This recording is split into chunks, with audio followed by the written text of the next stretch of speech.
రైతు భరోసా పథకం అమలుపై ప్రభుత్వం వేగం పెంచింది. ఇవాల్టి నుంచి జిల్లాల వారీగా రైతుల నుంచి అభిప్రాయాలు సేకరించనున్నారు. ఇవాళ ఉమ్మడి ఖమ్మం జిల్లా రైతుల నుంచి మంత్రులు అభిప్రాయ సేకరణ చేయనున్నారు.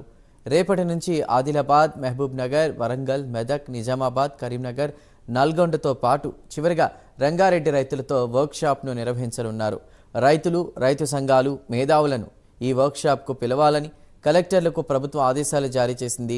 ప్రజాభిప్రాయ సేకరణ జరిగిన వెంటనే వాటిపై ఒక నివేదిక కూడా తయారు చేసి ప్రభుత్వానికి పంపించాలని ప్రభుత్వం ఆదేశించింది. మరోవైపు ఎన్ని ఎకరాలకు రైతు భరోసా ఇవ్వాలనే దానిపై కూడా ప్రభుత్వం అభిప్రాయాలు కూడా సేకరించనుంది.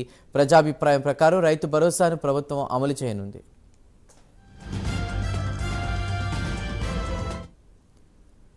రైట్, ఇక ఇదే అంశంపై మరిన్ని వివరాల్ని మా ప్రతినిధి చందు అందిస్తారు.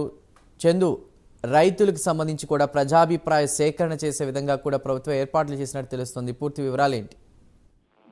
చందు, రైతు భరోసా పథకం అమలుపై ప్రభుత్వం వేగంగా అడుగులు వేస్తుంది. రైతు భరోసా 5 ఎకరాలకు ఇవ్వాలా, 10 ఎకరాల వరకు ఇవ్వాలా అన్న దానిపై క్షేత్రస్థాయిలో రైతులు, రైతు సంఘాల అభిప్రాయాలు తీసుకోవాలని కూడా ప్రభుత్వం నిర్ణయించింది. ఇప్పటికే ఆ కేబినెట్ సబ్ కమిటీ కూడా మా బట్టి విక్రమార్క నేతృత్వంలో చేశారు. అసలు వాళ్ళంతా కూడా ఒకసారి సిట్టింగ్ కూడా అయ్యారు. ముఖ్యంగా కౌలు రైతులను కూడా గుర్తించడం ఎంత ఒకవేళ ఇవ్వాల్సి వస్తే ఎంతమంది కౌలు రైతులకు కూడా ఈ రైతు భరోసా వర్తింపచేయాలనేది క్షేత్రస్థాయిలో తెలుసుకోవాలని కూడా భావిస్తున్నారు. ఈ క్రమంలోనే ఈ రోజు నుంచి ఉమ్మడి జిల్లాల వారీగా రైతు భరోసాపై వర్క్ షాపులు ఏర్పాటు చేయబోతున్నారు.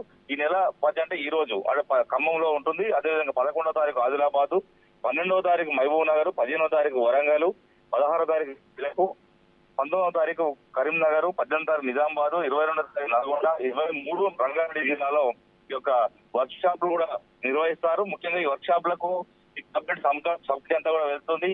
ముఖ్యంగా ఈ సమావేశాలకు రైతులు, రైతు కూడా ప్రభుత్వం కలెక్టర్ కూడా ఆదేశాలు చేసి ముఖ్యంగా కలెక్టర్లు వెంటనే నివేదిక రూపంలో కూడా ప్రభుత్వానికి పంపించాలి. త్వరితగతిన కూడా రైతు భరోసా పథకాన్ని అమలు చేయాలని కూడా ఇప్పటికే ఆర్డర్లు జారీ చేశారు. ఈ నేపథ్యంలోనే ఈ రోజు నుంచి స్టార్ట్ అవుతుంది. ముఖ్యంగా deputy CM Mallu Bhatti sub committee ఈ రోజు ఖమ్మం జిల్లాలో నిర్వహించబోతుంది. ముఖ్యంగా ఎలక్షన్ అంటే ఎన్నికల మేనిఫెస్టోలో పెట్టారు. ముఖ్యంగా ఎకరానికి 15,000 రూపాయల రైతు భరోసా ఇస్తామని. ఈ నేపథ్యంలో ప్రభుత్వం వచ్చి 7 నెలలు అవుతుంది.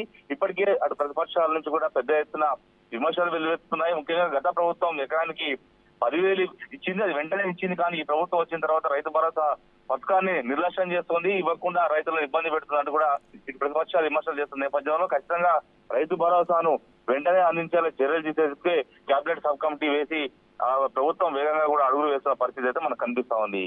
Chandru. Right Chandu, thank you.